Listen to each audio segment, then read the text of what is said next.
नमस्कार। आज हम जो संत मावजी हैं इसके बारे में चर्चा करेंगे। तो देखो, संत मावजी हैं, ये राजस्थान में निष्कलंकी संप्रदाय के प्रवर्तक थे। कौन? संत मावजी। राजस्थान में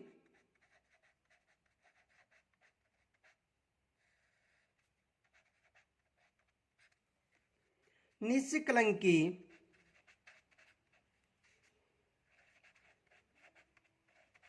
संप्रदाय के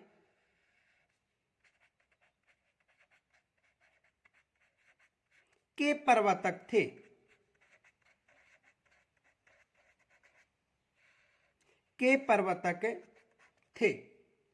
और संत मावजी का जो जन्म था ये 1714 ईस्वी में एक ब्राह्मण परिवार के घर में हुआ था।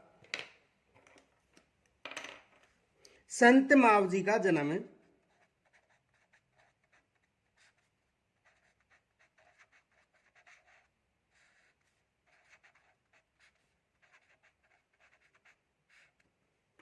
1714 ईस्वी में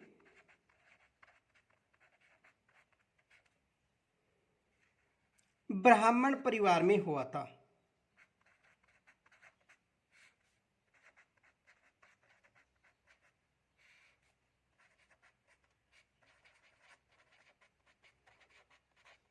तो इनका जन्म किस परिवार में हुआ था? ब्राह्मण परिवार में हुआ था।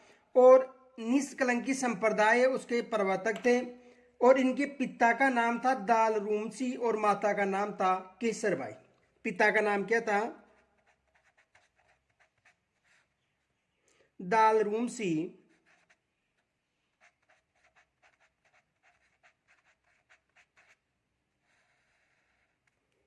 और माता का नाम केसरबाई था।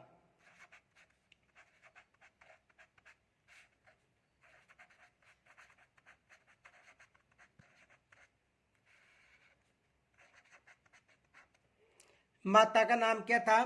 केसरबाई। इनके अलावा देखो, 12 वर्ष की अवस्था में इन्होंने माही और सोम के संगम पर गुफा में तपस्या की थी। कितने वर्ष की आयु में? 12 वर्ष की आयु में। तो देखो, 12 वर्ष की आयु में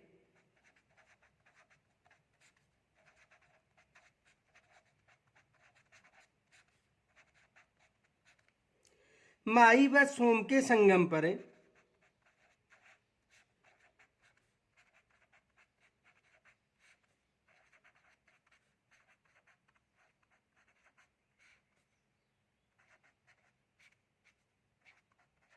तपस्या की थी। यानी जो वेणेश्वर धाम है, इस धाम का जो संगम था सोम और माही, यानी सोम जाखम माही, जो त्रिवेणी संगम है, यहां पर कितने वर्ष की आयु में तपस्या की थी? 12 वर्ष की आयु में इन्होंने तपस्या की थी। कहां पर? जो सोम और माही का जो संगम है, जिसे वेणेश्वर धाम के नाम से जाना जाता। कौन सा? वेणेश्वर धाम। यहां पर इन्होंने तपस्या की थी। कितने वर्ष की आयु में? 12 वर्ष की आयु में। आगे देखो, ज्ञान प्राप्ति के दिन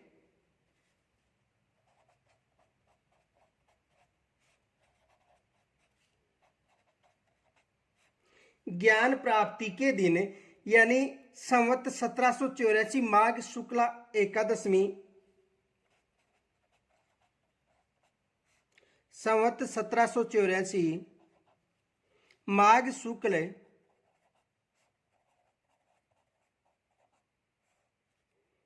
एकादशी,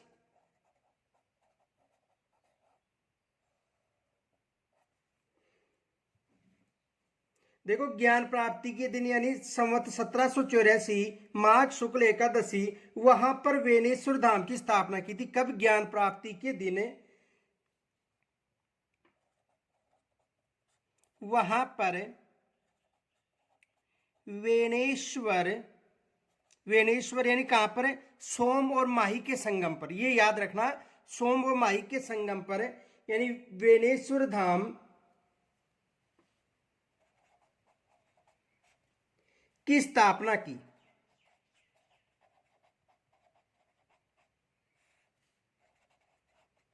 देखो, इसे समझो। यानी ज्ञान प्राप्ति के दिन यानी 1784 की संवत की बात है, यानी माघ शुक्ला एकादशमी को जो वेणेश्वर धाम है उसकी स्थापना की थी। कहां पर की थी? सोम और माही का जो संगम था, सोम व माही का जो संगम था वहां पर इन्होंने वेणेश्वर धाम की स्थापना की थी। किन्होंने की थी? संत माव जी ने। इनके अलावा देखो माव जी ने 4 विवाह किए, जिनसे इन्हें 2 पुत्र हुए थे। यानी कितने विवाह किए थे माव जी ने? 4 विवाह। और इनके पुत्र कितने थे? 2। माव जी ने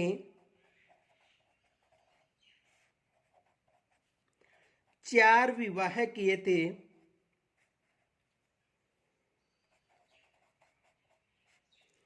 जिससे इन्हें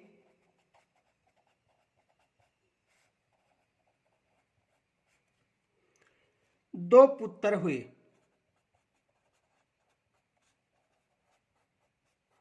यानी संत माव जी कितने पुत्र थे? 2। और उन्होंने कितने विवाह किए थे? 4 विवाह किए थे। इनके अलावा देखो माव जी को 5 ग्रंथों का रचयिता माना जाता है। कितने ग्रंथों का रचयिता माना जाता है माव जी को? 5 ग्रंथों का।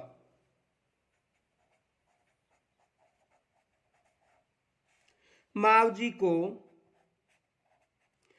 5 ग्रंथों का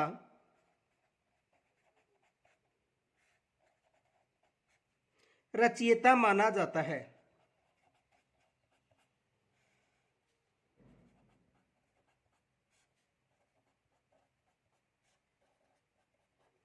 कितने ग्रंथों का रचयिता माना जाता है माव जी को? 5 ग्रंथों का। और इनके जो ग्रंथ हैं वो वाद विवाद शैली में लिखे गए थे। इनके ग्रंथ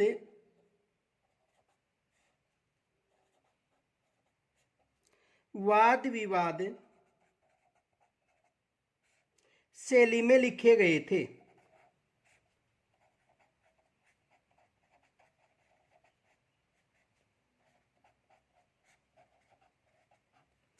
किस शैली में लिखे गए थे? वाद विवाद शैली में लिखे गए थे, जिन्हें चोपड़ा कहा जाता है। जिन्हें चोपड़ा कहा जाता है।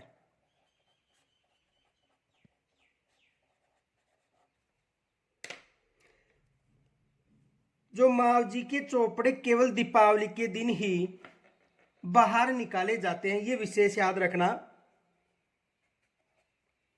माव जी के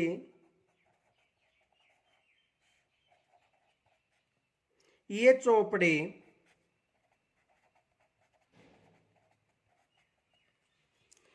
केवल दीपावली के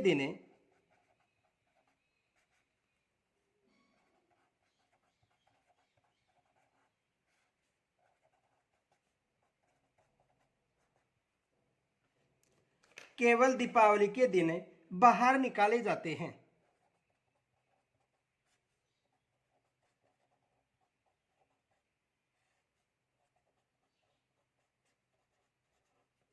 कब निकाले जाते हैं? केवल दीपावली के दिन ये बाहर निकाले जाते हैं। और माव जी के अनुयायी इन्हें हिंदू धर्म का 10वां अवतार यानी कल्कि अवतार मानते हैं।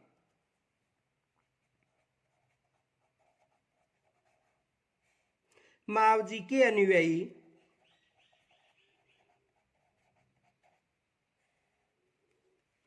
उन्हें हिंदू धर्म का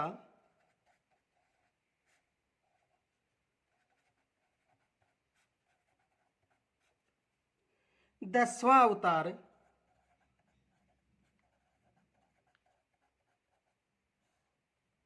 कौन सा? कल्कि अवतार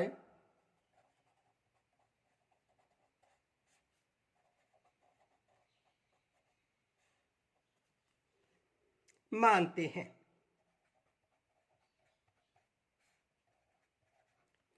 तो माव जी के जो अनुयायी हैं हिंदू धर्म का 10वां अवतार कौन सा? कल्कि अवतार मानते हैं। इनके अलावा देखो डूंगरपुर जिले में इनके अनुयायियों की सबसे अधिक संख्या है। कहां पर? डूंगरपुर जिले में।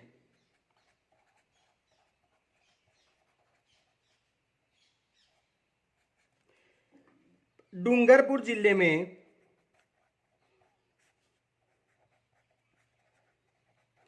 इनके अनुयायियों की यानी किस जिले में? डूंगरपुर जिले में, ये याद रखना। तो इनके अनुयायी की संख्या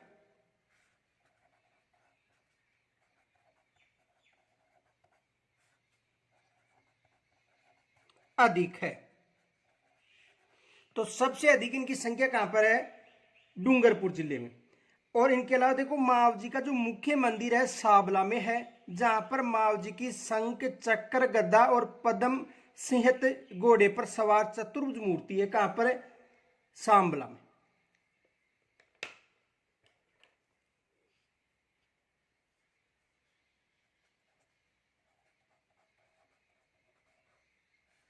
माव जी का मुख्य मंदिर है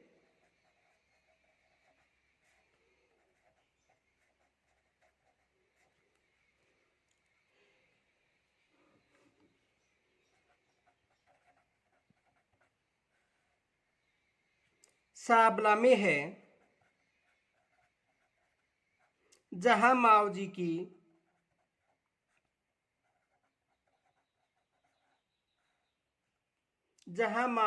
की शंख,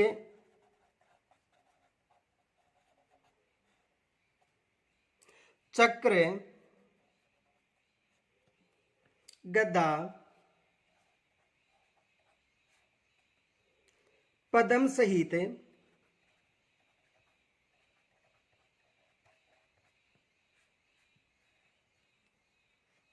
घोड़े पर सवार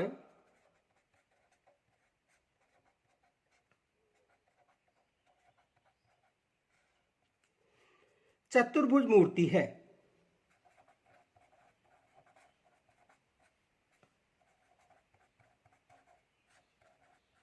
कहां पर है? साबला में। इनके अलावा जो साबला के अतिरिक्त डूंगरपुर में पुंजपुर, वेनेश्वर और दालावाला, इनके अलावा मेवाड़ में शेरपुर और बांसवाड़ा के पालोता गांव में माव जी का मंदिर है। ये मोस्ट माना यहाँ पर एग्जाम में प्रश्न बन सकता है। तो देखो,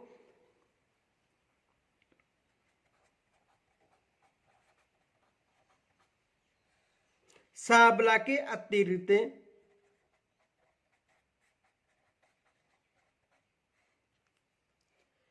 डूंगरपुर में पुंजपुर,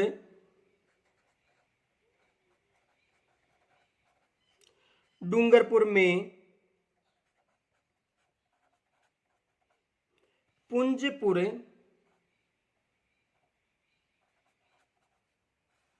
डूंगरपुर में कहां पर है? पुंजपुर, वेनेश्वर, देखो डूंगरपुर में याद है ना, पुंजपुर, वेनेश्वर और दालावाला और दालावाला, ये तो डूंगरपुर में इनके मंदिर हैं। इनके अलावा मेवाड़ में शेरपुर, मेवाड़ में शेरपुर,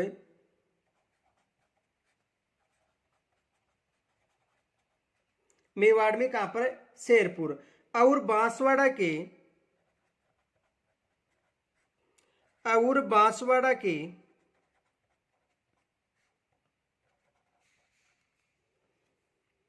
पालोदा गांव में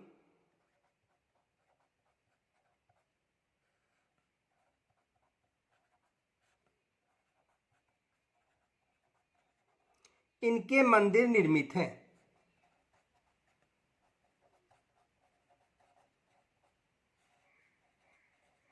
यहां से एग्जाम में प्रश्न भी आ सकता है, ये विशेष याद रखना। कौन कौन से स्थान पर माव जी के मंदिर निर्मित हैं? तो देखो, डूंगरपुर के पुंजपुर में वेणेश्वर, दालावाला, मेवाड़ में शेरपुर और बांसवाड़ा के पालोदा गांव में माव जी के मंदिर निर्मित है। इनके अलावा देखो, वेणेश्वर धाम पर माघ शुक्ला पूर्णिमा को सोम, जाखम और माही नदी के त्रिवेणी संगम पर मेला लगता है। कब लगता है? यदि मेले की बात करें तो वेणेश्वर धाम पर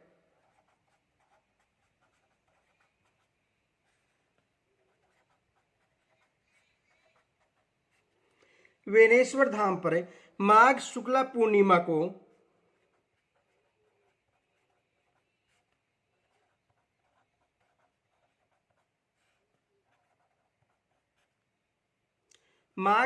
पूर्णिमा को और किन नदियों के संगम पर है? सोम, जाखर और माही। सोम, जाखम और माही के संगम पर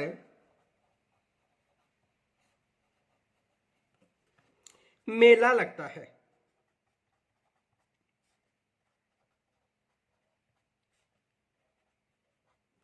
तो मेला कहां पर लगता है? याद रखना, जो त्रिवेणी संगम है कहां पर है?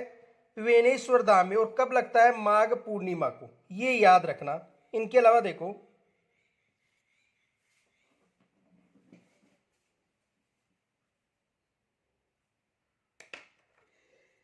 वेणेश्वर आदिवासियों का तीर्थ स्थल है, ये भी याद रखना।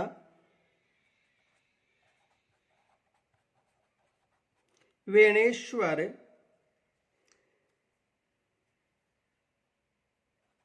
धाम आदिवासियों का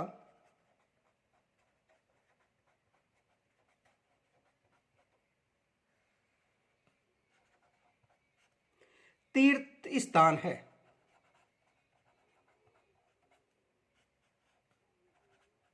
एग्जाम में ये भी प्रश्न आ चुका है कि आदिवासियों का तीर्थ स्थल तो कहां, कौन सा है? वेणेश्वर धाम। तो वेणेश्वर धाम आदिवासियों का तीर्थ स्थान है। इनके अलावा देखो, एक नोट याद रखना,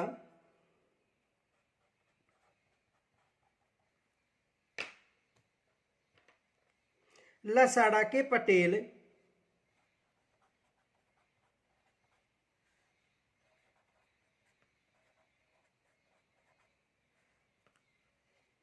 भक्त की दान राशि से, भक्त की दान राशि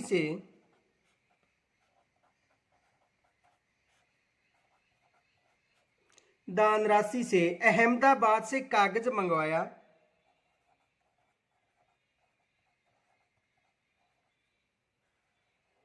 अहमदाबाद से कागज मंगवाया।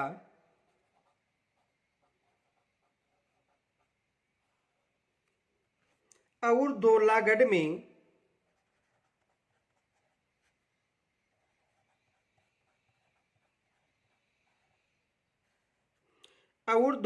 में किसी स्थान पर, धौलागढ़ में एकांतवास करके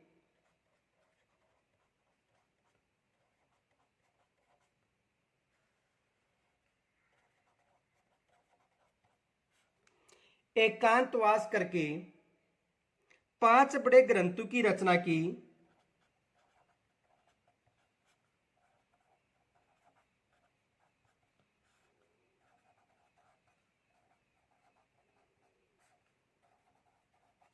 कितने बड़े ग्रंथों की रचना की थी? 5 बड़े ग्रंथों की रचना की, जिनके छंदों की संख्या 72,96,000 बताई जाती है। जिनके छंदों की संख्या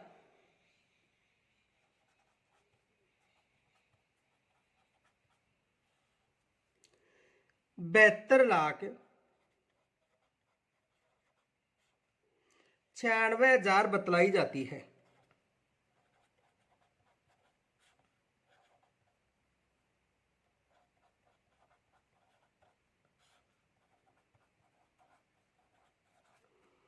तो इन्होंने कितने बड़े ग्रंथों की रचना की थी?